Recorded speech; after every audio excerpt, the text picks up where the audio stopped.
परम पूज्य गुरुदेव के चरणों में सभक्ति नमन। आदरणीय समनी जी, उपस्थित भाइयों बहनों, स्वाध्याय का हमारा एक विषय चल रहा है 6 essential practices to connect to oneself. हम जैन धर्म की कुछ ऐसी एसेंशियल प्रैक्टिसेस हैं जिनको हर जैन को एवरीडे करना चाहिए। उसमें से 6 ऐसी चीजें हैं जो हर जैन को करना चाहिए, चाहे वो साधु हो चाहे वो गृहस्थ हो, सभी के लिए अनिवार्य है। आचार्य भद्रबाहु ने ग्रंथ लिखा है, एक आगम लिखा है जिसका नाम है आवश्यक सूत्र। उसमें ये सारी 6 एसेंशियल चीजों के बारे में सारा डिटेल दिया गया है। आवश्यक सूत्र जैन के स्क्रिप्चर्स हैं, 32 स्क्रिप्चर्स। तो एसेंशियल सभी ट्रेडिशन में कॉमनली एक्सेप्टेड है, चाहे वो दिगंबर हो चाहे श्वेतांबर हो। उसमें ये आवश्यक सूत्र भी दोनों ही ट्रेडिशन को बराबर मान्य है। हम देख रहे थे कि हमें क्या रोज की प्रैक्टिस करना चाहिए एज ए जैन। सभी रिलीजन की अपनी कुछ न कुछ डेली रूटीन की कुछ प्रैक्टिसेस होती हैं। तो हमने फर्स्ट डिस्कस किया था कि सामायिक करना, to observe samayik every day, once in a day at least for 48 minutes. Digambar साधु भी सामायिक करते हैं, श्वेतांबर साधु भी सामायिक करते हैं, श्रावक भी सामायिक करते हैं। This is the one of the 6 essential practices of Jainism. Clear? This is first. Second, हमने देखा था कि सभी धर्मों में किसी न किसी की प्रेयर की जाती है। जैन धर्म में किसकी प्रेयर की जाती है? 24 तीर्थंकर्स की। ओके, सो लोगस्य का पाठ किया जाता है उसके लिए, इसलिए कम से कम एक बार लोगस्य का पाठ जरूर करें, हो सकता है तो 4 टाइम्स करें। 24 तीर्थंकर्स का उसमें नाम है, प्रेयर है उनकी। ये प्रेयर मस्ट है, रिलीजन का पार्ट है प्रेयर। ये सेकेंड प्रैक्टिस हमने देखी थी। थर्ड था नमस्कार, जिसको वंदना कहते हैं। तीर्थंकर हमेशा हमारे सामने नहीं होते हैं, हमारे सामने हमेशा कौन हो सकते हैं? साधु साध्वी हो सकते हैं, आचार्य हो सकते हैं। तो जो भी हमारे गुरु हैं प्रेजेंट में, है ना, तो उन गुरु को प्रणाम करना, साधु साध्वी को प्रणाम करना, नमस्कार करना, वंदन करना विधि से, तिकुत्तों के पाठ से या मूर्ति पूजक ट्रेडिशन में इच्छामी खमासनों के पाठ से किया जाता है। तो जो पाठ सुनिश्चित किया गया उसके साथ वंदन नमस्कार करना, ये तीसरी एसेंशियल प्रैक्टिस है। So today we will discuss the 4th essential practice. तो वो क्या है? प्रतिक्रमण करना एसेंशियल, साधु को भी और श्रावक को भी। साधु को सुबह भी करना जरूरी है और शाम को करना भी जरूरी है, और एवरीडे करना जरूरी। श्रावक को भी सुबह करना चाहिए, शाम को भी करना चाहिए और एवरीडे करना चाहिए। बट किसी कारण से श्रावक अगर नहीं कर पाता है तो उसको सजेस्ट किया जाता है at least once in a 15 days you have to do pratikraman. This is the essential practice of Jain tradition. अगर 15 days में नहीं होता है तो once in 4 months, only 3 times in a year, इतना तो टाइम मिलता ही है। तो सपना, so she will also start practicing. Clear? So at least once in a 4 months आपको इतना तो करना ही है। और फिर भी अगर लाइफ बहुत बिजी है, अमेरिका में रहते हैं, सारा काम घर से खुद को करना पड़ता है, so we have no time even 3 times in a year. तो देखिए जैन आचार्यों के कितना कहना चाहिए कि कितने उदार हैं आप लोगों के प्रति। उनका once in a year once in a year, और वो कौन सा दिन? संवत्सरी। एटलीस्ट अपना खाता क्लियर कर लो. You should not create new account and close the old one. नया अकाउंट नहीं क्रिएट करना है. बैंक में कर सकते हो, वो तो जरूरी है आपके लिए, बट कार्मिक अकाउंट को नया क्लियर नहीं क्रिएट करना है. पुराना है उसको क्लियर कर लो, क्योंकि human life very precious life, ये हमेशा मिलती नहीं है. तो जो अकाउंट पुराना है वो इसी जन्म में क्लियर करना है और नया क्रिएट नहीं करना. ठीक है, समझ गए? बहुत इंपॉर्टेंट है. Samvatsari day is the day of balancing your account और क्लियरिंग योर अकाउंट. या तो बैलेंस करो या पूरा क्लियर करो. ठीक है, तो हाउस होल्डर्स क्या कर सकते हैं? They want to clear the whole account और they want to balance it.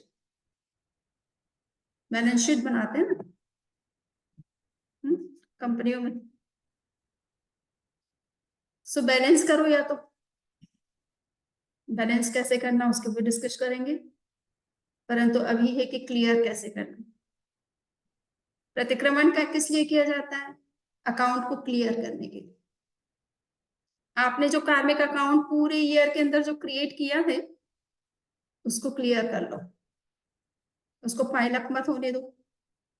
अगर ज्यादा डिपॉजिट हो गया तो बहुत वो क्या क्लीनर्स क्लीनर्स होते जो क्लीनिंग के लिए क्या यूज किया था, केमिकल्स. हाँ, तो वो थोड़ा ये क्लीनर्स भी वर्क नहीं करेंगे उसके लिए.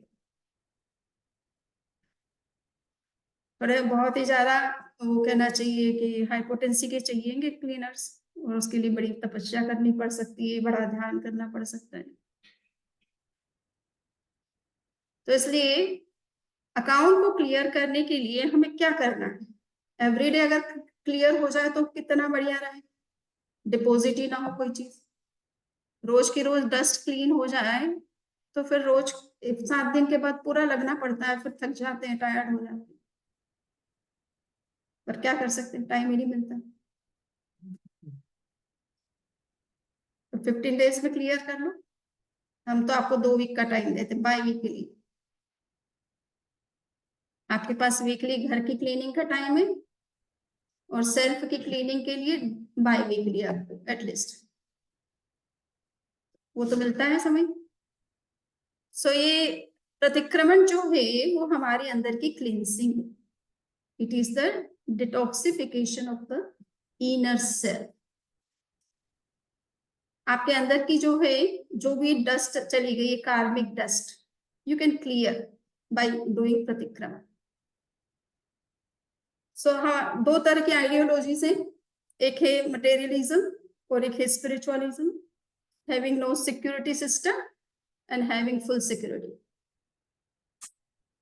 आप किसकी तरफ ध्यान देते हैं? Finance, housing, other resources.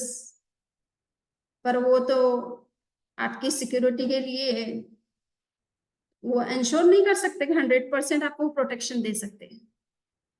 आपकी सिक्योरिटी के लिए वो 100% क्लेम नहीं कर सकते. पता नहीं कब हरिकेन आ जाता है, कब कुछ हो जाता है, नेचुरल कैलामिटीज हो जाती है. वो हाउस कितना ही मजबूत बनाया है, 1 मिनट में डेमोलिश हो जाता है, कोलैप्स हो जाता है. बैंक बैलेंस किया है, कब बैंक्रप्सी कर दे बैंक, सारा अकाउंट ही खत्म हो जाए बिना यूज किए. तो ये जो जितना भी मटेरियल वर्ल्ड है, it can not ensure that it will protect you all the times. But pratikraman ये स्पिरिचुअल सिक्योरिटी है. स्पिरिचुअल सिक्योरिटी ये आपको 100% सिक्योरिटी देती है, आपको सेफ रखती है. जीवन की सारी प्रॉब्लम्स, हर्डल्स उसे बचा करके रखती है. क्योंकि उसका कारण क्या है? Your inner account. that is creating problem in your life. If you are losing your loved ones, then also it is karmic account which is responsible. Clear? If you are losing any other things, then also the karmic account is the responsible, the main cause. बाहर की परिस्थितियां तो निमित्त बनती, they are just instrumental. They are not causing harm directly to you. They are not the main reason, main cause. ये कार्मिक account है, that is main cause of your all problems. So इसलिए इसको अगर क्लियर कर दिया, so your life is always safe and secure. प्रतिक्रमण इसीलिए करना है. Today everything is polluted. To keep health good, one is told to boil even water before drinking. अब हर चीज में केमिकल्स हैं, फर्टिलाइजर्स हैं, और क्या प्रिजर्वेटिव्स हैं, और फिर पैकेट बंद है,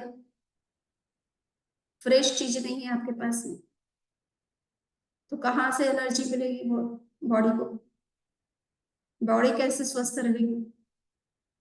जो फ्रेश फूड है वो आपको मिल ही नहीं रहा. 6 मंथ स्टोर में रहने के बाद आपके घर पहुंच रहा है ना, कहीं और से आ रहा है, आते आते अब तक आपके घर तक पहुंचते पहुंचते पता नहीं कितना वक्त ले रहा है. So it has no fresh energy. दिखने में बहुत फ्रेश है क्योंकि केमिकल्स, फर्टिलाइजर्स हो क्या, प्रिजर्वेटिव्स, ये सब डाल करके लगता है कि बिल्कुल आज जैसे निकला है. शायद फ्रेश भी इतना अच्छा नहीं दिखता है जितना आपका प्रिजर्वेटिव डाला हुआ लगता है. टेस्ट में कुछ फर्क नहीं लगता है खास, बट एनर्जी की वो उसमें एनर्जी नहीं होती है जो फ्रेश फूड में होती है, फ्रेश चीजों में होती है, विदाउट केमिकल्स की चीजों में है जो पावर. तो ये सब चीजें हमारी हेल्थ को इफेक्ट करती है. और बाहर से रेडिएशंस, हमारे पास अपने इलेक्ट्रॉनिक डिवाइसेस हैं, एक जेब में 2 मोबाइल्स ना, तो आप अपने पास में इतने रेडिएशन लेकर के चल रहे हो, वो आपके अंदर भी जा रहे हैं, आपके हार्ट पर भी इफेक्ट कर रहे हैं, माइंड के ऊपर भी कर रहे हैं, बॉडी के ऊपर भी कर रहे हैं, और आपके भोजन पर भी कर रहे हैं. इसलिए इन डिवाइसेस को जितना दूर रखे तो उतना अच्छा, क्योंकि रेडिएशन तो दिखते तो है नहीं पर होते तो है नहीं, तो उनका इफेक्ट जो हो रहा है, तो इसीलिए कहा जा रहा है कि ये सब चीजें आपके भोजन के साथ मिक्सअप हो रही है, इसलिए इनको क्लीन करिए, पूरी तरह से बॉईल करके इसको पीजिए, नहीं तो ये हेल्थ के लिए अच्छा नहीं. तो ये बाहर से इतना जो पोल्यूशन अंदर में जा रहा है वो बॉडी के लिए कितना हार्मफुल है, तो हमारे अंदर जो कर्मों का पोल्यूशन जो जा रहा है, कार्मिक पोल्यूशन जो क्रिएट हो रहा है, वो कितना हार्मफुल होगा. ये तो एक जन्म में, ये बॉडी तो एक ही जन्म के लिए, तो ये गई तो उसके साथ में वो सारा चला जाएगा जो कुछ इसके अंदर गया, बट सेल्फ के साथ जो को चला गया है वो तो कई जन्मों तक चलता है. क्लियर? सो इसलिए जरूरी है कार्मिक अकाउंट पर ध्यान देने की. वो अगर क्लियर है तो आपकी हेल्थ पर इन चीजों का भी कोई असर नहीं होना है. ठीक है ना? हम भी वो खाना खा रहे हैं, आप भी खा रहे हैं, और लोग भी खाते हैं, योगी भी खाते हैं, तीर्थंकर भी खाते हैं, पर किसके अंदर कितनी प्योरिटी है उसके आधार पर ये चीजें उसको इफेक्ट भी करती है. जो प्योर है उसको इफेक्ट नहीं करता उतना, उसी एनवायरमेंट में वो लोग भी रहते हैं. तो ये अंदर का हमारा अकाउंट क्लियर करने के लिए हमको ये देखना है कि कितना हम क्लियर करके चीजों को क्लियर करते हैं अंदर से. अपनी बॉडी को कितना क्लीन रखने के लिए, क्लियर रखने के, हेल्दी रखने के लिए हमें किन चीजों से बचना जरूरी है. बाहर का जो कार्मिक फ्लो आ रहा है, उस कार्मिक फ्लो से हम कैसे अपने सेल्फ को प्रोटेक्ट करें. Chemicals and electronic radiations have become part of our life nowadays. अब किसी से, बच्चे से भी कहो तो उसको भी मोबाइल चाहिए, क्योंकि कोर्स के क्लास के असाइनमेंट ही उस पे आते हैं ऑनलाइन. अब बच्चे को भी हम मना बोले तो कैसे बोले. एक बच्चा 10 इयर्स का अराउंड है अभी इंडिया में, उसके आंखों के ऊपर पट्टी बांध दी गई, बिल्कुल कुछ नहीं दिख रहा है उसे, और उसको कोई भी चीज हाथ में दी जाती है और कहा जाता है इसका क्या कलर है, ये क्या चीज है, तो वो आराम से बता देता है कि इसका ब्लैक कलर है, कि रेड कलर है, कि व्हाइट कलर है। पेपर पर आप कुछ लिखते हैं तो वो बता देता कि पेपर पर आपने क्या लिखा है, क्या अजय कुमार की प्रार्थना सभा रखी हुई है सपोज, है ना, तो आपने सेंटेंस लिख दिया तो वो रीड करके बता देता है। उसको कहा जाता है स्ट्रीट पर साइकिल लेकर के जाना है आपको वॉक के ऊपर, तो वो आंखें पट्टी बंद लगा हुआ पूरी स्ट्रीट में घूम के आ जाएगा, कहीं एक्सीडेंट नहीं करेगा, दिख कुछ भी नहीं रहा फिर भी। तो उससे कहा ये कैसे हो गया तुम्हारे पास, तुम्हारे अंदर इस तरह से देखने की पावर कैसे आ गई बंद आंखों से। तो उसने कहा मैंने 6 मंथ प्रैक्टिस किया। ये साइकोलॉजी का एक प्रयोग है और उस प्रयोग से मुझे बिना देखे चीजें दिखाई देती है, स्पष्ट होती है। और उसके लिए करना क्या पड़ा उसे, कि उसके चाचा ने उसको ये ट्रेनिंग दी थी इस चीज के लिए। तो उन्होंने कहा 6 मंथ मोबाइल टीवी से भी दूर रहना, क्योंकि उसकी रेडिएशंस तुम्हारी ब्रेन की एक्सेस करने की कैपेसिटी को बहुत हार्म करते हैं। इसलिए तुम्हारे अंदर खुद को आंखें बंद करके भी देखने की पावर है, पर उस पावर को यूज नहीं हो पाएगी यदि तुम टीवी और मोबाइल देखोगे, क्योंकि उसके रेडिएशन से ब्रेन पावर बहुत अफेक्टेड होती है एडवर्सली, वो कम होती है। तो अभी भी ऐसे है। आज भी एक वीडियो देखा कि सारे बताया कि वैदिक ट्रेडिशन में बच्चों को जो ध्यान सिखाया जाता था, योग सिखाया जाता था, हेल्दी लाइफ स्टाइल सिखाई जाती थी, वॉकिंग, घूमना, श्रम करना, ये सब सिखाया जाता था। तो आज भी प्रयोग ऐसा वीडियो आया हुआ है, मैंने उसको सेव करके रखा है, कि बच्चों को आंखों पर पट्टियां बांध दी और उन्होंने सब कुछ चीजें जो पूछा वो बता दी बंद आंखों से। आज भी ये पुरानी शिक्षा पद्धति है जिसमें आंखें बंद करके भी बच्चा देख सकता है। और आज की शिक्षा पद्धति बोले कि आज स्कूलों में भेजो, कॉन्वेंट में भेजते हैं बच्चों को, आप पुस्तक खोल करके भी पूछोगे तो उस तरह से नहीं बता पाते जिस तरह से पुराने बच्चे इस या वैदिक पद्धति से जिन्होंने पढ़ा है वो उस तरह से बता देते हैं। तो हमारे अंदर ब्रेन की कैपेसिटी है, किंतु ये जो रेडिएशंस हैं इनका इफेक्ट हमारे ब्रेन के ऊपर इस तरह से होता है कि हमारी अंदर की जो मूल शक्ति है वो हैम्पर होती है, वो प्रॉपरली वर्क नहीं करती। फिर हम इन सब डिवाइसेस पर ही डिपेंडेंट हो जाते हैं। आज कैलकुलेशन करना है बड़ा से बड़ा तो ये 2 से 4 तो बता देंगे, 2+2 तो कह देंगे, 4 होता है, किंतु अगर बड़ा नंबर दे दे तो कैलकुलेशन निकाल करके देखेंगे। और पुराने लोग कितना बड़ा बिजनेस करते थे, हिसाब उनके दिमाग में रहता था। तो ये दिमाग की कैपेसिटी है, हम जितना उसका अपनी शक्ति का यूज करते हैं उतनी वो शक्ति बढ़ती जाती है। और जब हम डिवाइसेस के ऊपर ज्यादा डिपेंडेंट हो जाते हैं तो हमारी पावर जो है वो कम हो जाती है। तो ये इन चीजों का हमारे ऊपर किस तरह से इफेक्ट पड़ रहा है। So mind is also not free from stress, tension and emotional turmoil. हमारा दिमाग में भी बहुत सारे प्रेशर हो गए आजकल, इतना प्रेशर हो गया क्योंकि लाइफ जो है न्यूक्लियर लाइफ फैमिली हो गई है, खुद ही को सब कुछ हैंडल करना। पहले तो 4 भाई 4 बहनें होती थी, हाँ? आज मुश्किल हो गया। किसको कहे, भाई हो तो कोई एक काम उसको बोल दे, काम का डिस्ट्रीब्यूशन कर ले, थोड़ा रिलैक्स हो जाए, पर नहीं, दिन और रात खुद को ही करना है।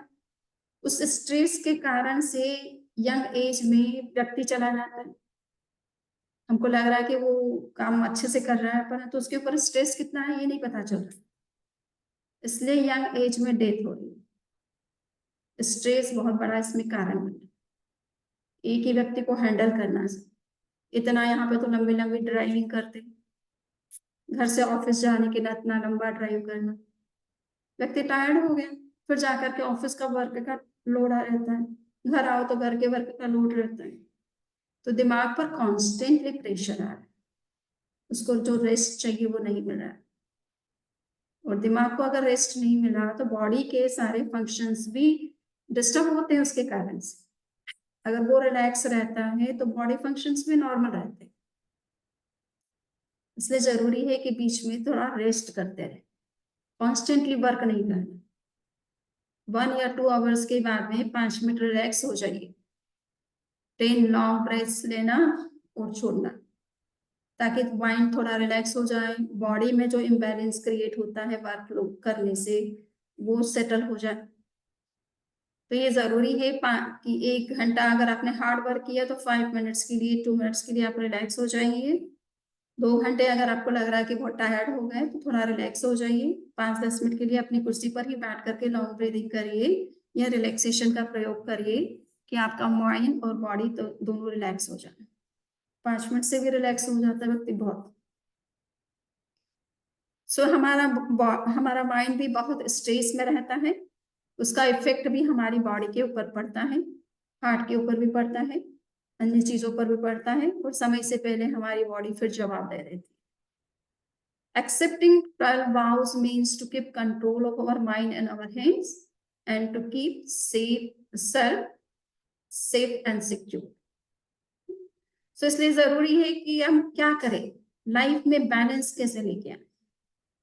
तो भगवान महावीर ने 12 व्रती जीवन शैली बताई। There are 12 vows specially prescribed for the householders to balance their life, their activities. भगवान महावीर ने 12 तरह के ऐसे नियम बताए हैं जिसको हम कहते हैं जैन श्रावक की आचार संहिता, code of conduct of householders. Clear? अगर आप अपने नियम को आप एक्सेप्ट करके चलेंगे तो लाइफ में वो चीजें नहीं करेंगे जो आपके लिए जरूरी नहीं है, अनएसेंशियल है, क्लियर, अननेसेसरी है, टाइम कंज्यूमिंग है, and you are not getting any output of those things. अगर उन चीजों को आप कर्टेल कर देते हैं, अपनी लाइफ से बाहर कर देते हैं, तो आपकी लाइफ में बैलेंस आ जाए, और बैलेंस से लाइफ स्मूथ हो जाएगा, हेल्दी, पीसफुल, प्रॉस्परस। दिमाग बैलेंस्ड रहेगा तो आप ज्यादा कुछ प्रोडक्टिव वर्क कर सकते हो। दिमाग में अगर तनाव है, टेंशन है, तो आप ज्यादा कुछ नया नहीं सोच सकते, उस तनाव में ही जो है अपना समय निकल जाता है उसको, दिमाग को ठीक करने में। तो ये 12 व्रती जीवन शैली भगवान महावीर ने इसीलिए बताई कि श्रावक किस तरह से अपने जीवन में बैलेंस रखे, कितनी जरूरी है, बिजनेस में कितना फैलाना है, क्यों फैलाना है, किस लिए करना है, कितना करना है, एक हमारा कुछ उसका रहना चाहिए, क्राइटेरिया रहना चाहिए, गोल सेट होना चाहिए। ये नहीं कि हम कमाते जा रहे हैं, भागते जा रहे हैं, भागते जा रहे हैं और पीछे छोड़ करके चले जाएंगे, है ना। फिर प्रॉब्लम हो जाती, कभी कभी अचानक में चले जाते हैं तो पीछे का दिक्कत हो जाती। तो हमें देखना है कि हमारे लिए जरूरी क्या है, कितना है, क्यों है, और किस तरीके से हम उसे अर्न कर सकते हैं, अचीव कर सकते हैं। तो ये 12 व्रती जीवन शैली भगवान महावीर ने एक तरह से श्रावक जीवन को बैलेंस्ड करने के लिए, उन्होंने कहीं आपको ये नहीं कहा कि आप बिजनेस ना करें, फैमिली का केयर ना करें और आपकी रिक्वायरमेंट से उसको ना पूरा करें, ऐसा कोई नियम नहीं बनाया। जो आपके लिए जरूरी नहीं है उसी को कर्टेल करने की बात कही।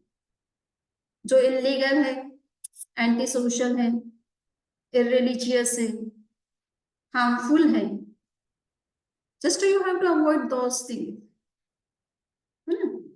पूरे आप 12 व्रतों में कहीं आपको ये नहीं है, और इसी कारण से जैन समाज बहुत संपन्न है। कहीं उनको उन्होंने कहा नहीं कि तुम्हारे, उन्हें ये भी नहीं लिखा उन्होंने कि इतना ही तुम्हें बैंक बैलेंस रखना है, जितना कमाओ मनाही नहीं है, गलत तरीके से मत कमाओ, बस बात खत्म। तरीके सही, नैतिक तरीके रखो, मॉरल तरीके से काम करिए, this is only the condition. Clear? तो ये प्रतिक्रमण इसलिए किया जाता है कि आप लाइफ में बैलेंस बनाए रखें, और जहां कहीं आप इस तरह के बैलेंस में कहीं कुछ गड़बड़ी करते हैं तो वापस कैसे आप अपने आप को रिटर्न कर सकते हो उससे। प्रतिक्रमण का मतलब क्या होता है? To return. प्रतिक्रमण का मतलब क्या? To return. आप अपनी लिमिट फिक्स करिए और उस लिमिट से बाहर अगर आप जाते हैं so you have to be big. आपको अपनी सील लिमिट में वापस आ जाना चाहिए। तो ये प्रतिक्रमण वर्ड का लिटरल मीनिंग है। और प्रतिक्रमण में हम करते क्या है? इंट्रोस्पेक्शन,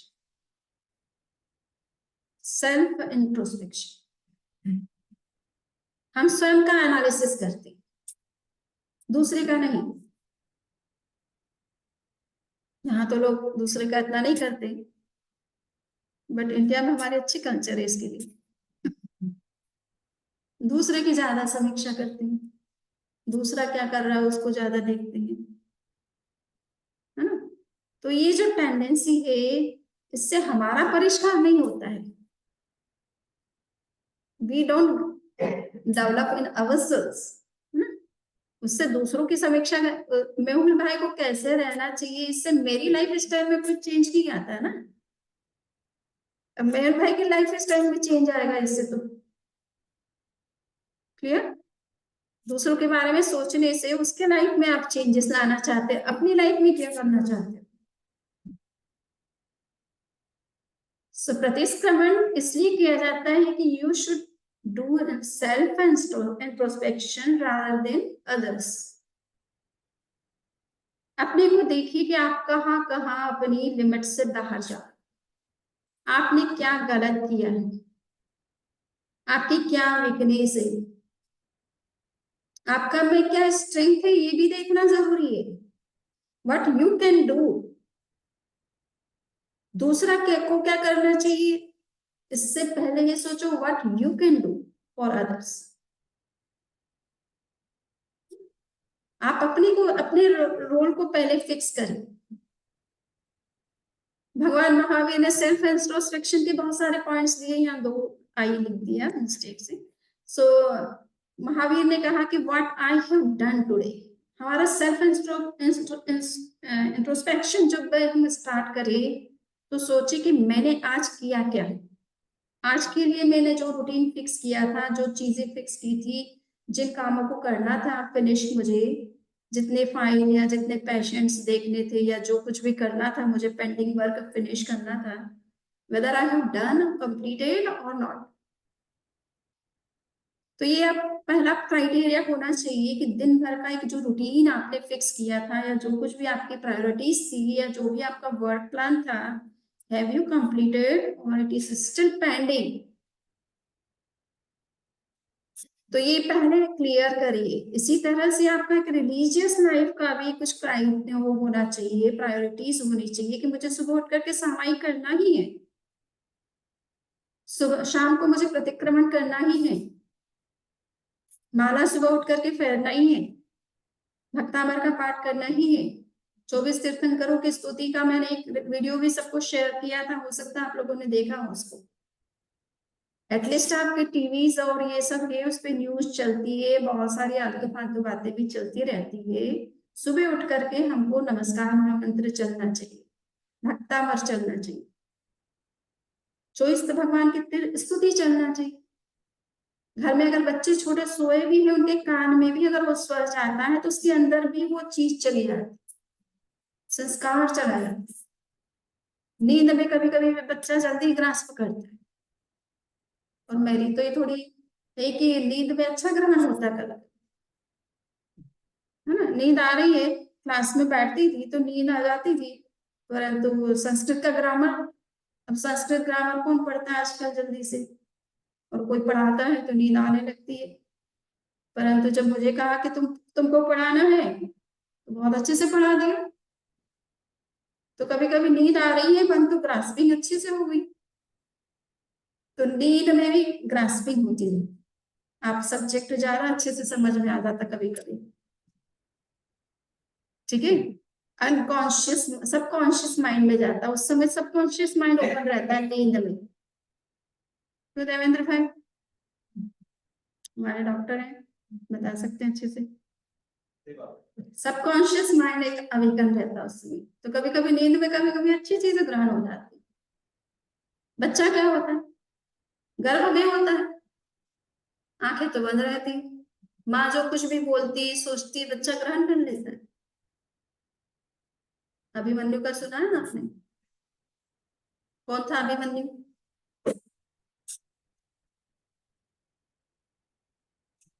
अर्जुन पुत्र। अर्जुन की शादी कई लड़कियों से हुई थी, राजकुमारियों से। सुभद्रा से हुई, जो कि श्री कृष्ण के बहन थी। हाँ, और उसकी शादी जब अर्जुन के साथ हुई थी तो अर्जुन ने उसको वो चक्रव्यूह बनाना, युद्ध में चक्रव्यूह बनाया जाता है शत्रु सेना को मिसगाइड करने के लिए।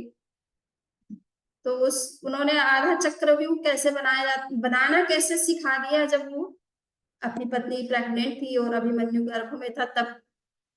तो सुभद्रा को सिखा रहा था कि कैसे चक्रव्यूह बनाया जाता है, क्रिएट किया जाता है। आधा एक्सप्लेन कर दिया, इतने में सुभद्रा को नींद आ गई, तो आधा उसको नहीं पता चला। तो बच्चा भी अंदर से सुन रहा था, आधा तो उसको ग्रास्प हो गया, परंतु आधे में माँ को नींद आ गई, उसने सुना ही नहीं, तो बच्चा भी कहां से सुने। तो नींद में भी बच्चा तो अंदर में तो आंखें बंद है, किंतु गर्भ अवस्था में भी बच्चा सुन लेता है। माता जो कहती है जो करती है वो उसको पूरी तरह से सुनता समझता है। तो नींद में भी इस तरह से ग्रास्पिंग होती है, क्योंकि उस समय सबकॉन्शियस माइंड ज्यादा एक्टिव रहता है, वो चीजें ज्यादा अच्छे से ग्रास्प कर लेता है। तो ये हम बात कर रहे हैं कि सेल्फ इंट्रोस्पेक्शन के लिए जरूरी है कि हम ये सोचे कि हमने क्या किया क्या नहीं किया, और उसका पूरी तरह से एनालिसिस करें। और कुछ पेंडिंग रह गया है तो उसके बारे में भी सोचे कि व्हाट इज पेंडिंग, हमें क्या कल फिनिश करना है, इसको पाइल अप नहीं होने देना है। आज आपको टाइम नहीं मिला तो कल कैसे मिलेगा, और आज का भी काम बाकी है और कल का भी फिर और इकट्ठा हो जाएगा, तो परसों कहाँ से टाइम लेके आओ। So it will be better to finish today's work today. आज का काम आज ही को फिनिश करना है। What can be done but could not be done due to laziness or negligence? कभी कभी हम प्रमाद से, नेग्लिजेंस के कारण से क्या जरूरी है ये काम, और कभी कभी बहुत वो जरूरी होता है। आप समय पर जो काम करना है उसको अगर इग्नोर कर देते हो तो उसका इफेक्ट खत्म हो जाता है। आज का काम कल नहीं करना था, परंतु आपने सोच लिया अरे कोई जरूरी थोड़ी है, और जरूरी हो तो फिर क्या करोगे। बहुत बार ऐसी चीजें होती थी जरूरी और हमने उसको इग्नोर कर दिया, और उसके कारण से हमारा जो एक सही इस टाइम पर जो एक रिजल्ट आना चाहिए वो नहीं आता है फिर। तो ये भगवान महावीर ने कहा कि ये भी जानना जरूरी है कि तुमने क्या कर सकते थे और तुमने किया नहीं, प्रमाद के कारण से, नेग्लिजेंस के कारण से। whether someone else is observing me or I am observing myself, है ना? मैं अपने आप को देख रहा हूं या दूसरे मुझे देख रहे। तो महावीर कहे कि दूसरे को तुम्हें इंस्ट्रक्ट करने की जरूरत नहीं पड़नी चाहिए, यू शुड इंस्ट्रक्ट योरसेल्फ। आपको दूसरों को क्यों जरूरत है, उनके पास माइंड है तो आपके पास नहीं है ना? तो यहाँ तो यही है, बच्चे सोचते हैं कि अब हम बड़े हो गए, ग्रोन अप हो गए, now we can take our decision by our own, है ना? अच्छा है, ये भी बहुत अच्छी चीज है। रिस्पॉन्सिबिलिटी छोटी उम्र में भी आ जा ले ले तो बहुत ही अच्छी बात है। कभी कभी इंडिया वालों से हम कहते हैं तुम बच्चों को इतना ज्यादा लाड़ प्यार मत करो, बेस्ट से सीखो। हम उनको पपोल पपोल करके रखते हैं, फिर बड़े होने पर भी फिर जितना उनका एक समझ विकसित होनी चाहिए, रिस्पॉन्सिबिलिटी फील करना चाहिए, फिर उतनी नहीं फील करते हो। कभी तो बहुत करते हैं और कभी कभी कुछ लूज भी करते हैं। सो कहने का इतना ही मतलब कि देखिए नीचे पाठ दिया है भगवान महावीर का, जो मैंने आपसे एक्सप्लेन किया है, that is given in the Prakrit text. किम मे कणम किंच मे किच्चेसम किम सक्कनिज्जम न समाय रामे किम मे परोपासै किम वा पावाहं किम वा हम खलियम न विवच्चया। भगवान महावीर ने ये सेल्फ इंट्रोस्पेक्शन के पॉइंट्स दिए हैं। और प्रतिक्रमण में हम अपना सेल्फ का इंट्रोस्पेक्शन करते हैं कि मैंने क्या मिस्टेक की है, मैंने अपनी क्या लिमिट ड्रॉज की थी जिसको मैंने ब्रेक किया है।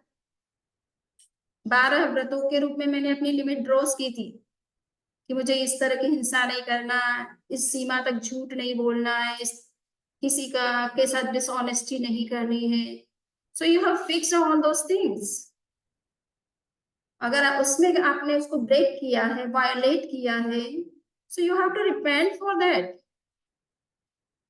And return yourself.